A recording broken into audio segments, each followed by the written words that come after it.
Kita terima terlebih dahulu. Assalamualaikum, selamat sore. Waalaikumsalam, Bu. Dengan Ibu siapa di mana ini? Waalaikumsalam warahmatullahi Ya, wabarakatuh. dengan Ibu siapa di mana? Dengan Ibu Dwi di Jakarta Timur. Baik, silakan langsung Ibu Dwi. Apa yang ingin ditanyakan? Iya, begini, Pak Ustadz. Nah, itu berapa minggu yang lalu saya USG. Katanya dokter sih kena kista.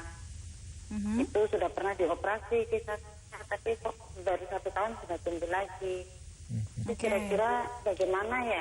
Lagi kepala saya sering pusing, sering tangan keringetan, dan sering deg-degan gitu loh, sering ngos gitu. Oke, baik. Sudah cukup itu saja Ibu, keluhannya Ibu? Iya, cuma itu, cuma baik, ya kita akan langsung bahas ya. Lagi. Oke, terima kasih Ibu Dwi di Jakarta Timur. Kita akan langsung bahas. Assalamualaikum. Ya, saya mau lanjutin dulu yang tadi sedikit. Baik. Jadi bukan berarti sakit itu karena kotoran-kotoran hati juga. Ada juga orang yang hatinya udah baik, udah bagus. Tapi dia di penyakit karena dia sedang dicoba. Jadi ada sakit tuh juga karena coba. Jadi ada beraneka ragam.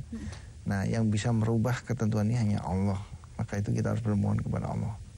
Saya pikir itu penjelasan saya tadi tentang Ibu ya. Nah, terus kembali lagi kepada pemirsa yang Ibu Dwi ya. Ibu Dwi di Jakarta Timur. Nah, disinilah suatu bukti bahwa kalau kepala kita tegang, maka kita siap-siap berhadapan dengan sakit-sakit kayak kista, macam-macam. Tadi diinformasikan bahwa kista sudah dioperasi, sudah diambil.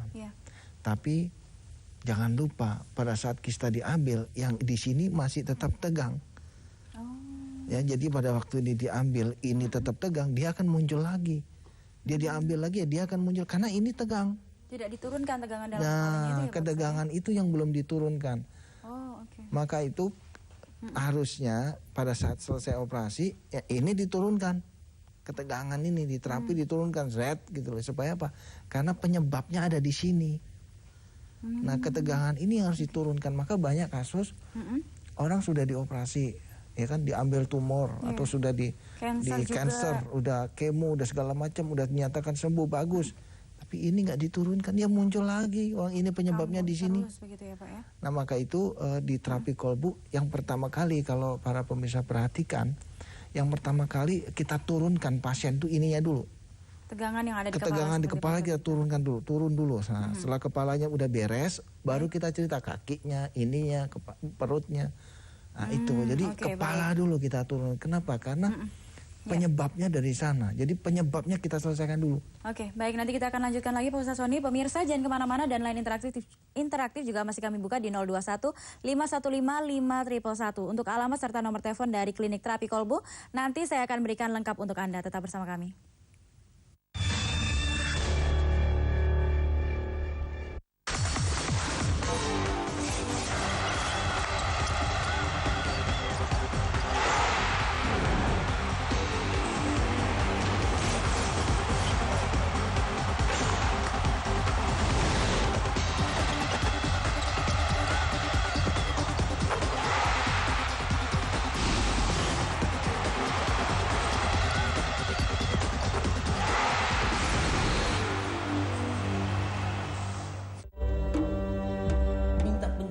Sampai sekarang pun saya pulang, saya belum bisa dikatakan salah.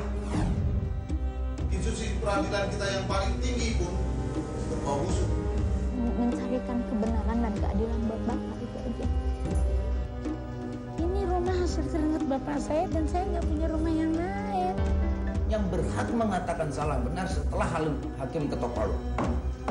Itu salah. Menyerah pada demokrasi, republik, keluarnya kleptokrasi, itu juga terlalu bersih. Intinya pemimpin ngomong-ngomong aja, dia bikin undang-undang aja, dia bikin kebijakan aja, tapi nggak melihat realita. Yang kurang dari kita itu kan keteladanan. Berpolitik itu bisa jual beli. Pembela satu kelompok orang atau satu kelompok agama ekstrem. Rakyat ini tidak ada, hanya ada pemimpin oligarki dan pelaksana kekuasaan. Untuk siapa? Ya pemirsa, untuk alamat klinik dari Klinik Terapi Kolbu, Anda bisa datang di Jalan Utan Kayu Raya nomor 24 Jakarta Timur 13120. Nomor teleponnya di 021 858 2029 atau 021-8500413 dan 021-7058-0381. Jika Anda ingin mengetahui lebih dalam lagi mengenai klinik terapi kolbu beserta juga dengan kesaksian dari mantan pasien yang ada di klinik terapi kolbu, Anda juga bisa mengakses websitenya di www.powerofsoul-indonesia.org. Dan juga Anda bisa memiliki buku-buku yang telah disusun atau ditulis oleh Ustadz Sony Sutrisna mengenai Power of Soul dan sholat untuk memperbesar periuk rezeki. Seperti itu ya Pak Ustadz. Bagaimana supaya kita bisa memerangi yang ada namanya kotoran hati sebagai salah satu pemicu kita bisa terkena penyakit, begitu ya Pak Ustadz di sini ya. Itulah makanya di dalam setiap terapi kolbu tampil di media TV, selalu kan kita ajak para pemirsa untuk selalu perang melawan kotoran-kotoran hati Itu kenapa para pemirsa? Karena begini para pemirsa. Mungkin karena setiap hari kerjaan kita kan selalu berhadapan dengan para pasien yang sakit ya. Jadi tiap hari kita lakukan kontrol energi. Jadi mungkin sama saja kayak tukang telur kali ya. Kalau setiap hari kita ngelihat telur ya tiap hari. Kalau sudah puluhan ribu telur kita lihat, mungkin kita sudah punya firasat gitu. Kalau ngelihat telur jarak jauh aja kita tahu ini telurnya bagus, ini telurnya nggak bagus. Mungkin karena udah kita tiap hari ngelihat telur ribuan gitu. Nah, demikian juga dengan yang kita hadapi tiap hari, kita ngelihat para pasien begini. Ternyata dari 99% pasien yang kita hadapi semuanya berawal dari ketegangan di daerah kepala. Jadi beraneka ragam pasien di sana, ada yang sakit ini, ada yang tumor, ada yang kanker, ada yang miom, macam-macam. Sampai ada yang kulit rontok sekalipun, macam-macam. Nah dari sekian banyak ini ya, 99% itu berdasarkan pengalaman kita, semua terjadi ketegangan di daerah kepala. Sebenarnya menyebabkan ketegangan di kepala untuk setiap pasien itu sebenarnya oleh apa nih penyebabnya nih Pak Haji? Ya itu tadi, jadi ketegangan di daerah kepala itulah yang mengakibatkan sakit. Nah kenapa terjadi ketegangan? Kita kembali lagi kepada tema kita, yaitu Al-Fatihah tadi. Jadi alangkah sudah sangat perlunya kita ini dalam kehidupan ini. Pertama, kita kedepankan cinta kasih. Kita terus perang melawan kotoran-kotoran hati yang ada dalam diri kita. Sehingga hati kita mau memancarkan basmalah. Sehingga kita dalam mensikapi setiap langkah kehidupan ini dengan cinta kasih. Karena memang itu satu-satunya kunci untuk kita selamat di alam dunia ini. Coba perhatikan. Alam dunia, alam jagat raya ini didesain. Salah satunya misalkan air. Perhatikan air. Air sangat kuat sifat basmalahnya. Siapapun silahkan minum. Air tidak pernah komplain. Entah dia beragama apa, entah dia makhluk hidup, entah dia tumbuhan. Silakan, air tidak pernah komplain. Demikian juga dengan udara. Udara pun juga demikian. Siapapun silakan. Udara tidak pernah komplain. Dia akan dihisap oleh siapa, setelah dihisap dia keluar tadinya O2, dia keluar jadi CO2. Dia tidak pernah komplain. Siapapun silakan dihisap. Coba perhatikan tanah atau bumi. Bumi tidak pernah dia keberatan diinjak oleh siapapun. Baik dia dari manapun, agama apapun, suku apapun, silakan. Satu lagi gas misalkan, demikian juga dengan gas. Matahari juga demikian.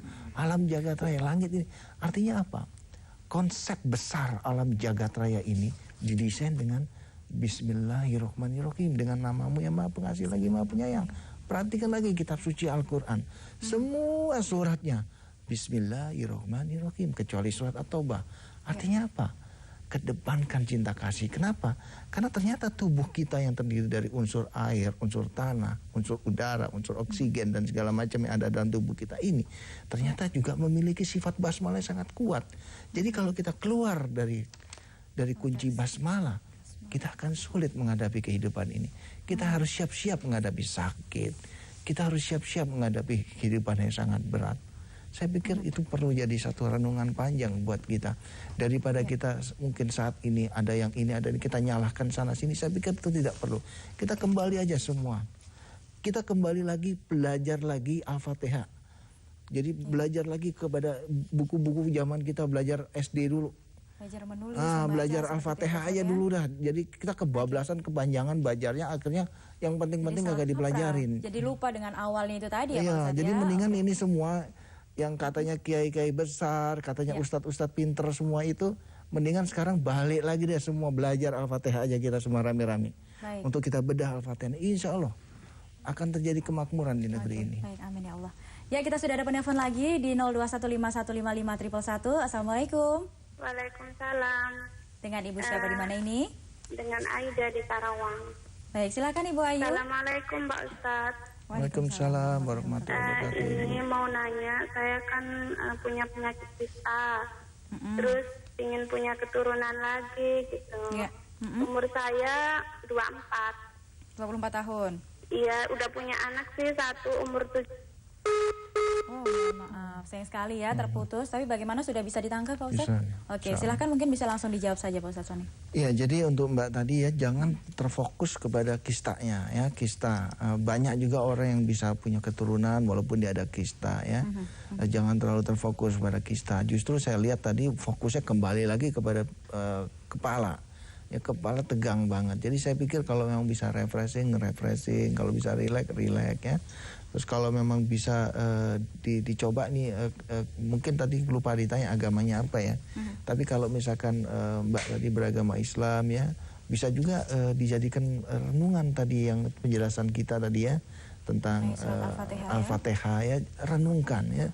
Cobalah direnungkan Al-Fatihah itu. Sebelum kita belajar surat yang panjang-panjang sampai kita kadang-kadang dengar yang ngantuk-ngantuk tuh, mendingan kita coba belajar Al-Fatihah aja. Ini Al-Fatihah ini umul kitab, kesimpulan kitab. Jadi apa yang dibahas di Al-Quran itu disimpulkan di Al-Fatihah. Insya Allah kalau kita menguasai Al-Fatihah ini luar biasa sekali. Yang menguasai dalam arti kata memahami, memaknai dan menjiwai serta mengaplikasikan dalam kehidupan ini. Saya pikir untuk kita bisa relax. Jadi bisa dikatakan 99% yang seperti Pak Ustadz Sony tadi katakan adalah kebanyakan mereka berkeluh kesahnya itu dari sumbernya adalah ketegangan di kepala itu tadi ya Pak Ustadz ya? Iya, saya katakan 99% ya, bukan 100% ya, karena ada faktor-faktor lain juga. Baik, oke. Nanti pemirsa kita akan lanjutkan kembali mengenai tema kita sembuh berkat surat Al-Fatihah sesaat lagi. Tetap bersama kami dalam Medika Natura Terapi Kolbu.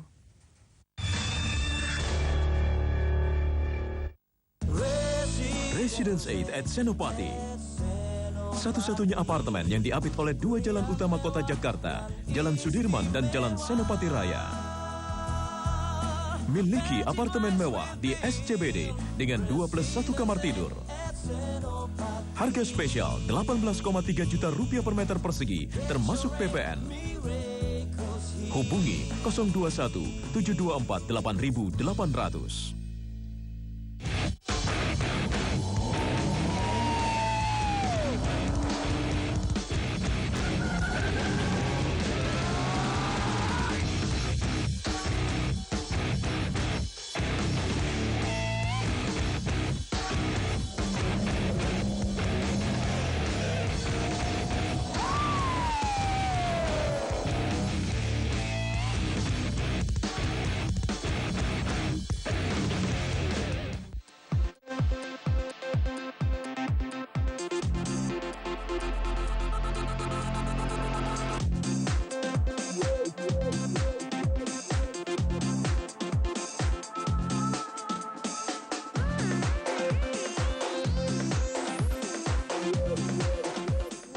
Informasikan tempat-tempat belanja dengan barang-barang berkualitas dan harga murah.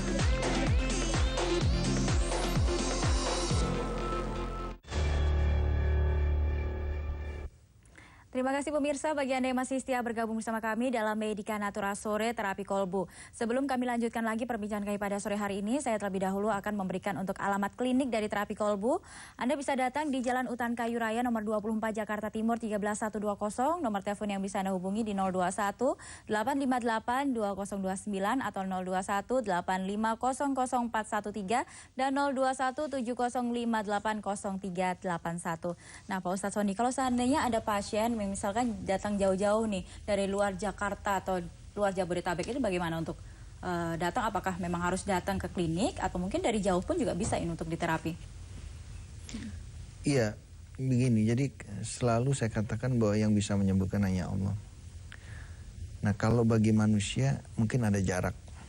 Seperti kayak kita dengan para pemirsa, mungkin ada pemirsa di Bandung, ada jarak